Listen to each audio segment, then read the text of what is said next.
this meeting to order of the Board of Public Works and Safety, June 25th, 2025. I will do the roll call. Mayor Amick, Karen Gricius, Here. Tom Lewis. Here. And if the board has had a chance to look over the minutes, and if there are no additions or corrections, I would be open for a motion to approve the minutes. I'll make a motion to approve the minutes as presented. I'll second the motion. Okay. Any comments or questions? If there are none, everybody say aye to Aye. approve. Okay.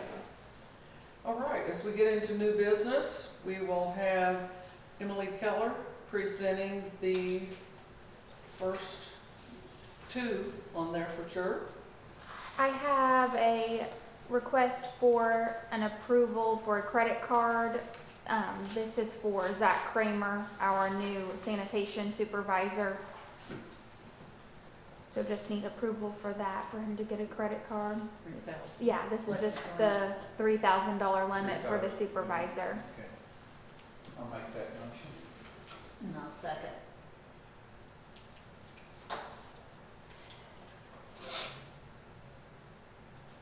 Okay, all in favor say aye.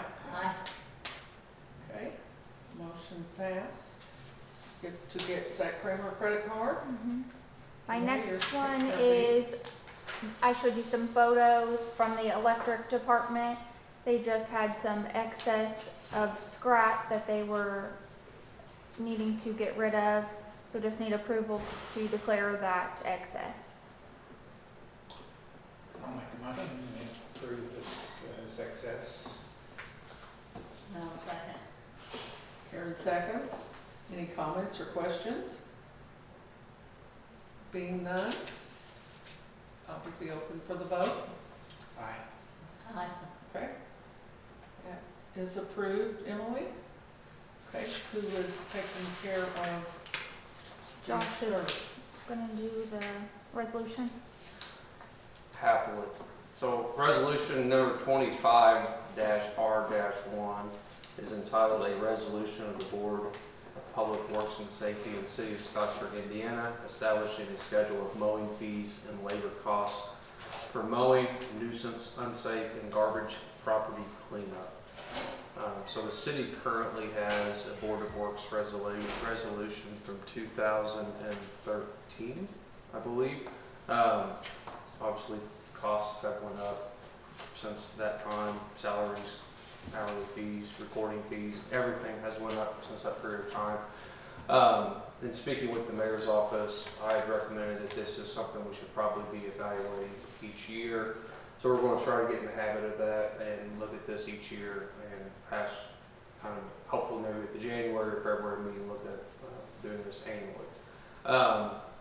I looked at the 2013 and then increased from that, and then looked at basically kind of what our administrative fee looks like as far as what the certified mailing cost is, what it costs to do the liens, and then obviously this isn't we're not in the mowing business, so this isn't something that that we are doing we're not in the mowing utility or however you want to look at it. So this is taking workforce from doing something else that they would otherwise be doing. So that is taking into account when we're setting these fees. And I think, Josh, our current one just addressed mowing, where you have made this a broad scope as we're trying to clean up properties. That is correct. So under the unsafe building ordinance that we have, that the city has previously adopted, you basically have two options. So if you have a property and the city deems that the work can be done by the city workforce, you can do it through using the city workforce and then basically bill that back to the taxpayer. And if not paid, you can lien it on to their property under the taxes. But you have to, prior to doing that work, you have to give them a reasonable, basically a quote, essentially, of what that is expected to cost. So if you don't have any expected fees or costs or anything set forth, it's kind of hard to give them a quote or anything of that nature. So that's the other purpose in this, is we're adding those labor rates for those trash ordinance as well as the unsafe ordinance in this as well. So I assume these costs are high enough that nobody's gonna try to use it as an like service. That was the intent, I The- believe, yeah, the because the intent- last one, what we had gotten recently, Yeah, wasn't. the intent's obviously to, protect what the city equipment, our investment in the equipment, and the time of the employees. And then, obviously, it's not just the employee that's sitting on the lawnmower, it's the employee that takes the phone call in the utility office, and then it's the work that, there's a lot more goes into it than just the person that's on the lawnmower. So, that $40 per hour on the city labor per employee, we're taking into account maybe 3 or 4 different employees spending different amounts of time in on that. So, quite a bit of thought went into how to put it together. Good. Okay.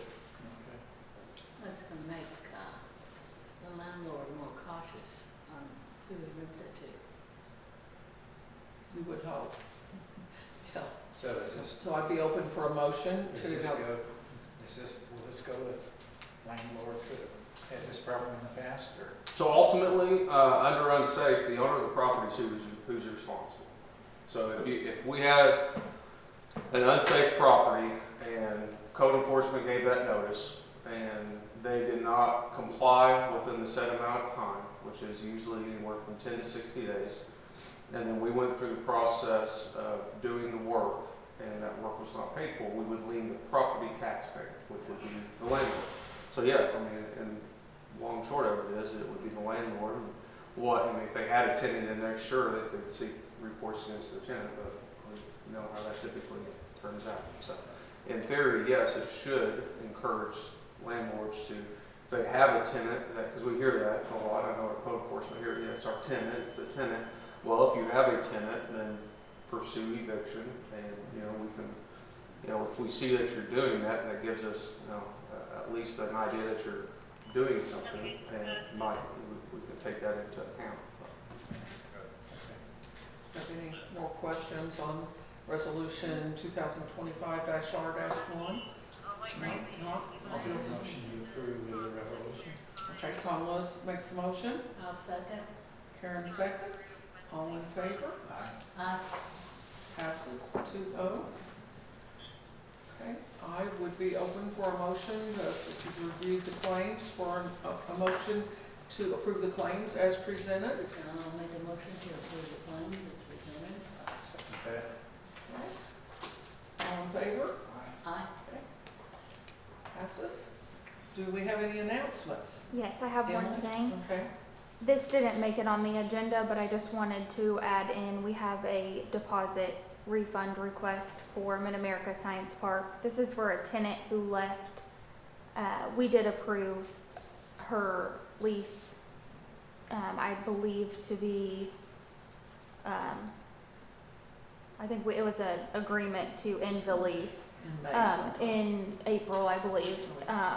So we just need to refund her deposit back to her from whenever she entered into the agreement. So I just need approval to refund that back to her so we can start the process. Letitia Winston. Latasha Roof Agency is what it is under. Okay. So I'll make a motion to approve the refund of